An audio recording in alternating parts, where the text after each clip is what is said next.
You know, if you have this key, you know what that means.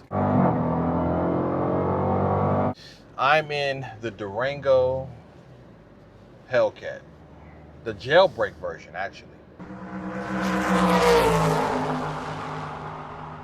Nobody is new to Hellcats. You know the numbers. Over 700 horsepower, supercharged V8 HEMI, 3-row SUV with all the capability to haul your family, to put friends in the back, to put kids in the back, cup holders, storage, all the things that you're used to. Now, the Durango is the same Durango that we've had for a number of years.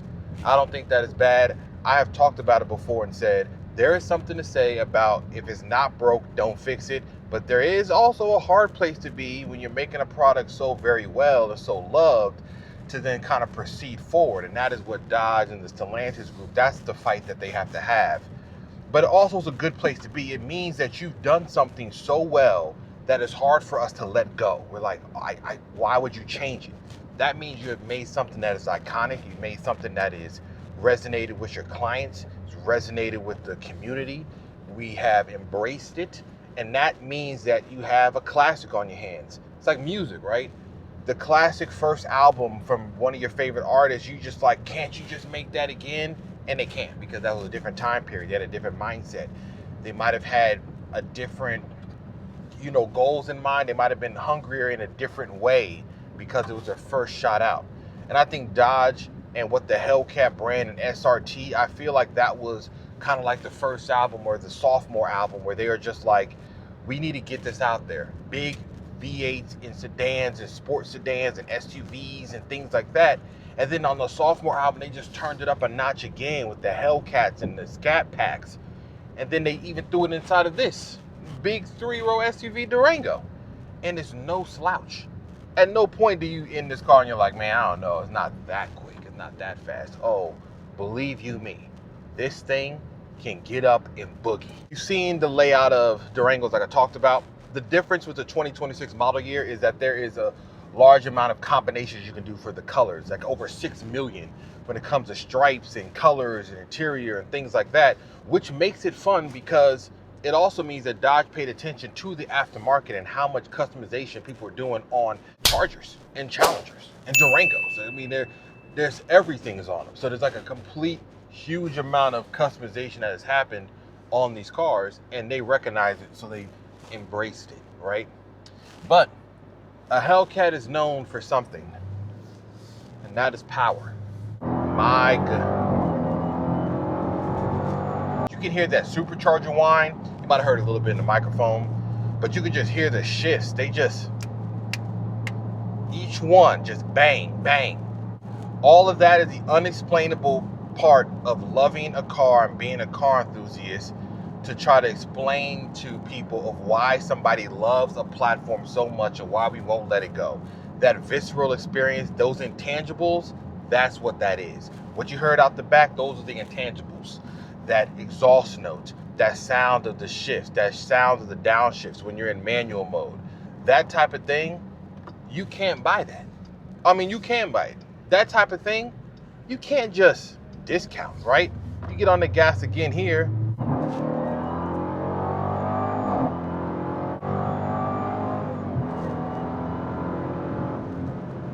I mean, that's just, you cannot just go get that anywhere. That is engineers in the car, old school muscle car heads just sitting around like, man, put that big V8, supercharge that thing, throw it into everything, and let's have a good time. And it can still calm down and cruise. If you want to just chill out, like I'm doing now, it is very comfortable. And that is another thing I've always liked about the Dodge vehicles, is that yes, they are heavy. These are not lightweight Mazda Miatas, right? Which is fine. This is not trying to be that. But with that weight, with the interior and everything, it's solid. Like when you're in here, I'm not hearing a bunch of road noise. I'm not hearing rattles and creaks and bangs. It's just a solid experience. And that is what has made them so loved. They made a solid product. And while people might critique the fact that they kept making the same thing over and over, I don't think it's a negative. The critique of like, oh, you want something new is just the nature of humans, right? We have something for a while, we're like, I want something kind of new. But sometimes you get something new and you try to replace what was so beloved and such a classic. It is very hard to try to rinse and repeat that.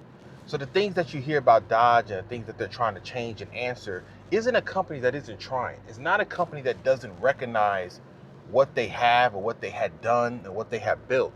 I believe it is a company that is acutely aware of the amazing product they made and the battle and not the battle, but the effort is going to take to do that again. Because rarely do you get to do things 3 times in a row or multiple times in a row and do it well. It's very hard to do that. You can go into different drive modes. We're aware of that. You can go into track mode. It turns everything on and you can hear kind of the difference in tone.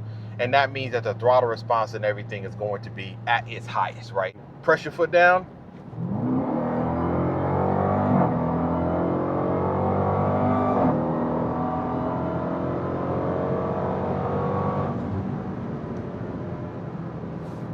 Immediate. I mean, there's no lack. There's no hesitation. It's an immediate thing. And it sounds glorious. It sounds so good. So you got the performance mode, you got the drive modes. And this is just a quick little preview drive. When I get my hands on it more long term, I can start talking about more of the day-to-day life. What does this actually feel like as a daily driver? The gas mileage so horrific that it wouldn't even be feasible to do in this day and age. Can it still function as something to bring your family along? Just the overall, it still feels like a good SUV. It feels like a good car. No, it isn't the latest and greatest, but the technology that it does have is still good. I mean, unless you're looking for the most new thing in the world, then no, this wouldn't have that, but that doesn't mean that this is bad.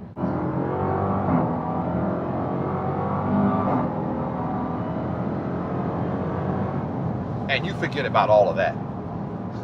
When you were just talking about you were missing some technology, I just step on the gas and by what you talking about? I can't hear you. I hear V8. I hear supercharger. I don't know. What were you missing again? You said something about you wanted some heads-up display and some extra accoutrements. I don't know what that's about. But overall, though, it feels solid. It drives well. It's a solid product. I love the steering wheel. It's nice, large. It has a nice grip. It's very large in diameter. You got the nice paddle shifts here. And though you wouldn't suspect, because if you're thinking about fast shifting transmissions, you wouldn't imagine that the automatic they have in here would be that fast. But those, like I told you, those shifts, quick and crispy. You can talk about the handling, but it's a Durango, so I'm not gonna necessarily say, yeah, this is gonna handle like the greatest thing in the world, but it still is capable. You going around corners and turns, and no, it does not feel like you're gonna tip over or wobbly. It still holds its place. Like I said, yes, it may lack certain things that are like the newest technology and the clearest cameras when you're backing up and all of these things that are in the latest and greatest vehicle, but I don't care. For our quick little preview walk around, you know what that is. Durango Hellcat. I don't gotta say nothing. I mean, you can hear the motor, just fans blowing extra. Let's do a little quick walk around, talk about it just briefly. But what you do want to know is when it's just idling, you hear that sound? You hear that? You know what that sounds like? Sounds like America. sounds like proper performance, okay? That's what everybody cared about. But if you wanted to see what the 2026 Durango looks like inside, like if you're unfamiliar with it, I'll start off in the back real quick, give you a quick little preview. So that's what it looks like in the back. This one doesn't have a third row option in this one. So if you don't have the third row option, you have all this extra storage in the back, which is ample in a lot, which is actually kind of nice. I mean, given how much extra storage you get, I wouldn't be mad at opting for not having the third row for that storage. But obviously, if you want to bring other people along for the adventure of being inside of a Hellcat, then you're going to want to have that third row there. Power lift gate as well when you're shutting it. I'm going to show you in the back. This is what it looks like. Nice new feature they have is like this forged carbon they have on the door. It is soft touch here on your elbows. Yes, it's hard plastic up here, but it's a little softer. It's not super hard plastic like down here. It does still have a nice, good sounding stereo system. I like the silver on the seat belts, little stitching on there. the Alcantara or like suede in the center. Right here, you have this cup holders. You got a little pass through. You got the AC vents right there as well. If you look up, you also have them in the roof as well. So you got them both, nice blacked out roof, like Alcantara material. Look up here in the front, there is no sunroof on this one. I'm not sure if that's the option on some of the other ones, but it might be. Down here, you got charging ports. You have the heated seats in the back. You also have a full plug port back there. They should update this to Type-C ports, but I do understand that they are probably just utilizing whatever they have in the parts bin. If that's one knock to say about the technology, it's like getting a Type-C port to make it like a little bit easier when it comes to charging devices. However, like I said, we don't get Hellcats worrying about Type-C ports. We get them worrying about what's under the hood, and we're going to show you that briefly. So same Harman Kardon sound system, the forged carbon fiber. Here's the dashboard layout that we have come to know and love when it comes to the Durango. Extremely familiar. I know it's nothing brand new, but we already expect that. Wireless charger with little air vents on there so your phone doesn't get on, blazing heat. Nice power pages in the drive modes as we used to seeing when it comes to different setups. So you get the drive mode, you see the race options, you get the performance pages, you get the drive modes. I mean, that's what we are talking about when it comes to these setups. Things like Apple CarPlay, Android Auto are sitting here on there. You do get ventilated seats. You also get heated seats. You get nice touch controls as far as you get the launch mode right there as well. SRT mode, if you press that, kind of gives you all the performance modes is there, and you can kind of change it to different ones that you want right there as well. Nice. You have cup holders here, right here. You have a little 12-volt charger, some storage right here on the side. Little center console storage is there as well. But the whole reason why we even speak about these vehicles and why they are so cult classics that the community loves is what's under the hood. And let me show you what we fight for, okay? What the argument is, why everybody keeps talking about what Dodge should do or should have done. It's because of that. Supercharged HEMI V8, orange top on there, 700 horsepower, all the torque, all the speed, and something the size of a full SUV. You cannot go wrong with this. I love it. What can I say? What can I say? When I have it for a longer term, we can get into the weeds, how it feels when you go into launch control, how it feels, as a daily driver. But even in a quick preview, it doesn't take you long to understand the reasons why people love these vehicles from SRT Group. It doesn't take long. It takes but one press of the gas pedal for you to understand, and you'll get it just like that. You say, you know what? I understand. And that's when you know you got a good product. Think of it like food. You eat something good, one bite, you're like, this is fire. Same thing with this. One press of the gas pedal on the Hellcat, you'll be like, I got it. I understand now. Got some more to look at. Catch me on the next video. I'm gonna see y'all around.